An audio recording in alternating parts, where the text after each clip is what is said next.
Okay, so now I've got my other one. Just bringing him through. This one's really, really wild.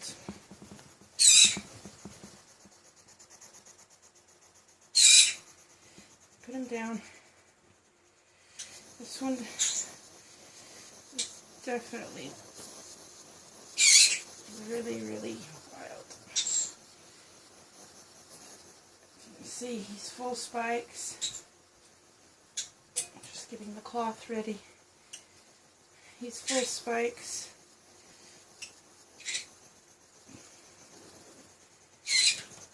Real attitude, this one. And again, I'm not putting pressure. I'm not rocking the boat, so to speak, you know what I mean? But he does need the contact to get better. And I am working on this one some. Right, so just gonna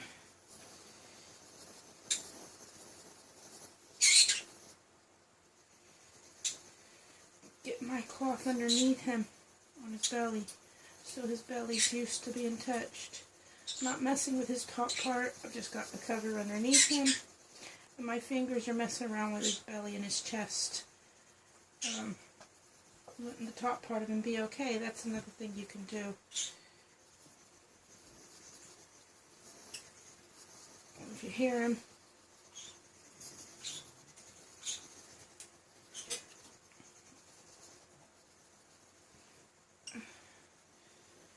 he's losing a lot of quills too. This one could be having his 6-month quilling. I don't know. Okay, so actually, no, he's older than 6 months, so that he's just losing the occasional quilling. Anyway, as you can see, he's full quills up. This one is definitely not happy, if you can hear him.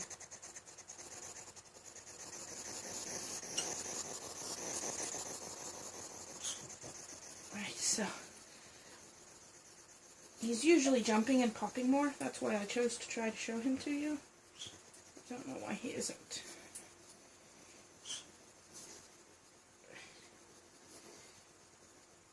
So even with his quills out, I'm trying to put one hand on either side. You don't have to do this part. I'm just doing this because it's part of his routine to learn. I've been working with this one because of how wild he is. There we go. So I like these little couches because it's got a curve in it that it'll hold them really good, like your hand would do. And I'm just putting light pressure. I'm not putting full pressure. So he's doing really good today. Figures the day I want to show you stuff.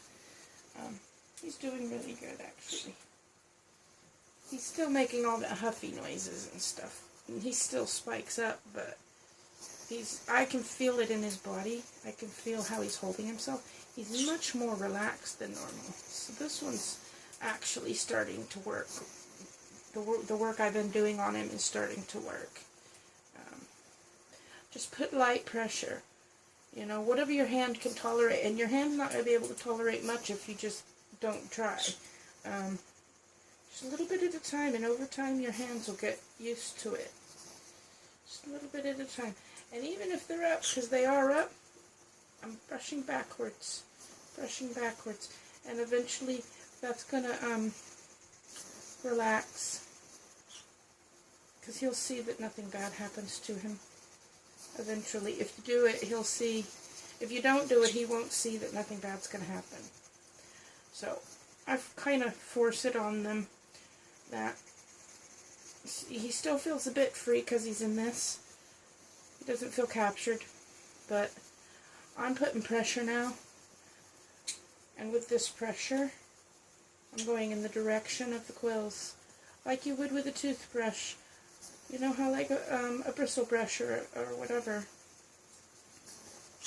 And he is spiking me, but not as bad as usual. Usually he spikes worse.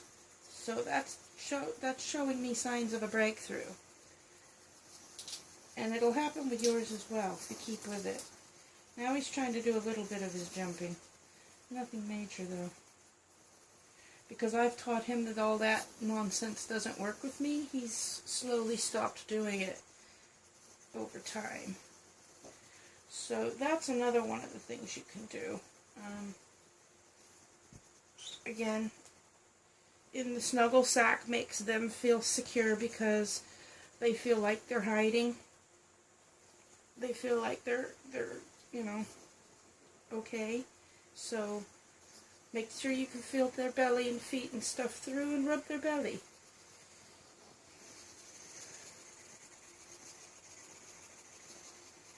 Rub the belly, rub the back. And so they don't feel terrorized, so they don't feel like you're attacking them or anything.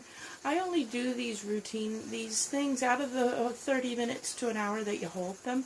I'll probably only do these type actual manhandling things for about 10-15 minutes of it.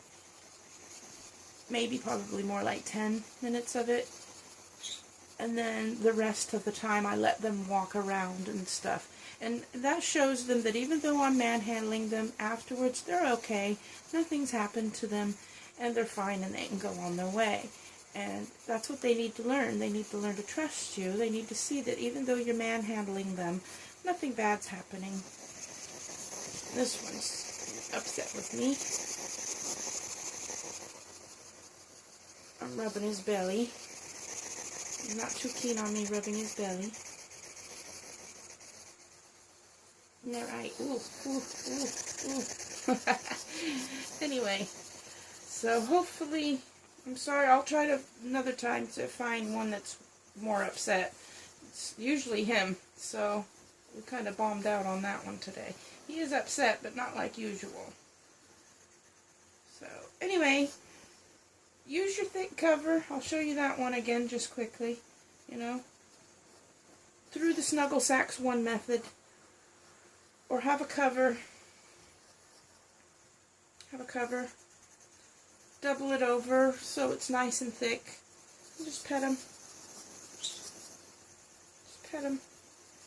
And this method's one that you're able to put more pressure, more force. Always have a part of the cover underneath as well, so that if they do their little curl up trick, they don't get you with the underside. So, have that like that. Your curled up blanket. And yes, you can hear it's upsetting him. But eventually, he'll calm down. He'll get used to it. If you only do it like 5 or 10 minutes each time, they'll see that nothing happened to them. Or get one of these things as the thing that holds them. And have your little cover wrapped up again to pet them with, you know. And finally, in your snuggle sack, like I showed you, you can rub the belly, you can pet the top. But for your first week or two, very gentle, very easy going. Then the third and fourth week, put a little bit more pressure. And even though he's popping and hissing and throwing the biggest patty going, just keep doing it, even if it has to be in the snuggle sack or on this or in this, whatever. Just keep going, and you'll get it. You will get it if you keep vigilant, because they learn that it's not working. That's why he's not as bad as he usually is, because usually he's worse. But he's learning that it doesn't work, so looks like he's given up a bit.